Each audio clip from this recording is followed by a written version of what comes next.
കേരള കത്തോലിക്ക കോൺഗ്രസിന്റെ നേതൃത്വത്തിൽ വയനാട്ടിലെ മികച്ച കർഷകർക്ക് ആദരം. വാഴവറ്റ സെയിന്റ് സെബാസ്റ്റ്യൻ പള്ളിയിൽ സംഘടിപ്പിച്ച കർഷക ദിനാചരണത്തിലാണ് ഇടവകയിലെ മികച്ച കർഷകരെ ആദരിച്ചത്.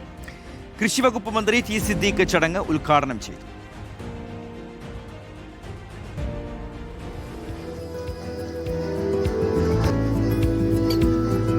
കർഷകരുടെ അധ്വാനത്തിനും കാർഷിക മേഖലയിലെ സംഭാവനകൾക്കും ആദരം നൽകിയാണ് വാഴവറ്റ സെന്റ് സെബാസ്റ്റ്യൻസ് പള്ളിയിൽ കർഷക ദിനാചരണം സംഘടിപ്പിച്ചത്. AKCCയുടെ നേതൃത്വത്തിലായിരുന്നു പരിപാടി. ഇടവകയിലെ വിവിധ വാർഡുകളിൽ നിന്നുള്ള മികച്ച കർഷകരെയാണ് ചടങ്ങിൽ ആദരിച്ചത്.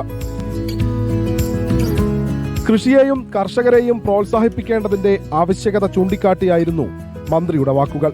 കർഷകരുടെ അധ്വാനത്തിന് സമൂഹം നൽകേണ്ട അംഗീകാരവും കൃഷിമന്ത്രി ടി സിദ്ദീഖ് വിശദീകരിച്ചു. കർഷകർ മുമ്പിൽ നിന്ന് നയിക്കുന്ന സർക്കാരാണിത്, തർക്കമില്ല. അവരെ ചേർത്ത് നിർത്തിയും അവരുടെ ആകുലതകൾ പരിഹരിച്ചും മാത്രമേ മുന്നോട്ട് പോകും. ഇടവക വികാരി ഫാദർ കുര്യാക്കോസ് കുന്നത്ത് അധ്യക്ഷനായി.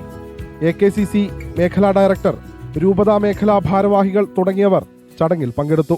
സമുദായം എന്ന് പറയുമ്പോൾ ഇവിടെയുള്ള സമുദായം ശരിക്കും പറഞ്ഞാൽ ഇവിടുത്തെ കർഷകരാണ്.